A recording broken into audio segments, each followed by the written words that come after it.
ರಾಜ್ಯ ಸರ್ಕಾರ ಪ್ರಸ್ತಾಪಿಸಿರುವ ಮತಾಂತರ ಮಸೂದೆ ಮತ್ತು ಕ್ರೈಸ್ತ ಬಾಂಧವರ ಮೇಲಿನ ದೌರ್ಜನ್ಯವನ್ನ ಖಂಡಿಸಿ ಪುತ್ತೂರಿನಲ್ಲಿ ಮೊಂಬತ್ತಿ ಉರಿಸಿಕೊಂಡು ಮಾನವ ಸರಪಳಿ ರಚಿಸಿ ಮೌನ ಪ್ರತಿಭಟನೆಯನ್ನ ನಡೆಸಿದ್ರು. ಪುತ್ತೂರಿನ ಮಾಯಿದೆ ದೇವೂಸ್ ಚರ್ಚ್, ಬನ್ನೂರಿನ ಸಂತ ಆಂಥೋನಿ ಚರ್ಚ್, ಮರಿಲ್ನ ಸೇಕ್ರೆಡ್ ಹಾರ್ಟ್ ಚರ್ಚ್, ಉಪ್ಪಿನಂಗಡಿಯ ದೀನರ ಕನ್ಯಾಮಾತಾ ದೇವಳದ ಧರ್ಮಗುರುಗಳು ಹಾಗೂ ಕ್ರೈಸ್ತ ಬಾಂಧವರು ಪುತ್ತೂರು ನಗರದ ಮಾಯಿದೆ ದೇವೂಸ್ ಚರ್ಚ್ ವಟಾರದಲ್ಲಿ ಜಮಾಯಿಸಿ ಬಳಿಕ ಮೆರವಣಿಗೆಯ ಮೂಲಕ ಕಿಲ್ಲೆ ಮೈದಾನದ ತನಕ ಸಾಗಿ ಕಿಲ್ಲೆ ಮೈದಾನದ ಸುತ್ತಲೂ ಇರುವ ರಸ್ತೆಯಲ್ಲಿ ಮಾನವ ಸರಪಳಿಯನ್ನ ರಚಿಸಿ ಮೊಂಬತ್ತಿ ಉರಿಸಿ ಮೌನ ಪ್ರತಿಭಟನೆಯನ್ನ ನಡೆಸಿದ್ರು. ಕರ್ನಾಟಕ ಸರ್ಕಾರ ಮತಾಂತರ ನಿಷೇಧ ಕಾಯ್ದೆ ತರಲು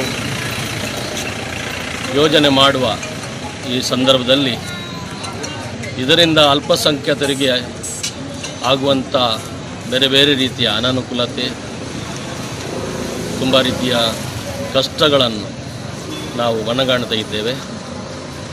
ಹಾಗೆಯೇ ಈ ದಿನಗಳಲ್ಲಿ ಕ್ರೈಸ್ತ ಸಮುದಾಯದ ಮೇಲೆ ವಿನಾಕಾರಣ ಆರೋಪಗಳು, ಪ್ರಾರ್ಥನಾ ಮಂದಿರ ಧ್ವಂಸ ಮಾಡುವಂಥದ್ದು, ಶಾಲೆಗಳ ಮೇಲೆ, ಸಂಸ್ಥೆಗಳ ಮೇಲೆ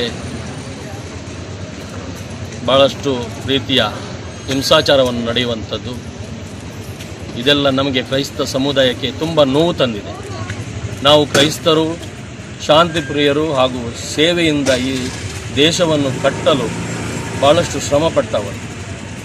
ಇಲ್ಲಿ ವಿದ್ಯಾದೇಗುಲಗಳನ್ನು ಕಟ್ಟಿ ಜನರಿಗೆ ವಿದ್ಯಾಭ್ಯಾಸವನ್ನು ಕೊಟ್ಟು ಶಿಕ್ಷಣವನ್ನು ಕೊಟ್ಟು ಈ ದೇಶವನ್ನು ಮುನ್ನಡೆಸಲು ಭಾಳಷ್ಟು ಪ್ರಯತ್ನಪಟ್ಟಂಥ ಕಷ್ಟಪಟ್ಟಂಥ ಸೇವೆ ನೀಡಿದಂಥ ನಮ್ಮ ಸಮುದಾಯ, ಅದರ ಜೊತೆಗೆ ವೈದ್ಯಕೀಯ ಸಮಾಜ ಸೇವೆ, ಬಡ ಬಗ್ಗರಿಗೆ, ದೀನ ದಲಿತರಿಗೆ ಎಲ್ಲರಿಗೂ ಸೇವೆಯನ್ನು ಕೊಟ್ಟು ಅವರನ್ನು ಸಶಕ್ತರಂತೆ ಮಾಡುವಂಥ ಸೇವೆಯನ್ನು ಮಾಡುವ ಕ್ರೈಸ್ತ ಸಮುದಾಯ. ಈ ಸಮುದಾಯದ ಮೇಲೆ ವಿನಾಕಾರಣ ಆರೋಪಗಳು ಬಂದದ್ದು ಹಾಗೂ ವಿವಿಧ ರೀತಿಯ ದೌರ್ಜನ್ಯಗಳನ್ನು ನಡೆಯುವಂಥದ್ದು ನಮಗೆಲ್ಲರಿಗೂ ನೋವು ತಂದಿದೆ. ಅದಕ್ಕಾಗಿ ಈ ದಿನ ನಾವು ಮಂಗಳೂರು ಧರ್ಮ ಪ್ರಾಂತ್ಯದ ಎಲ್ಲ ಚರ್ಚುಗಳಲ್ಲಿ ಮೌನ ಪ್ರತಿಭಟನೆಯನ್ನು ಹಮ್ಮಿಕೊಂಡಿದ್ದೇವೆ.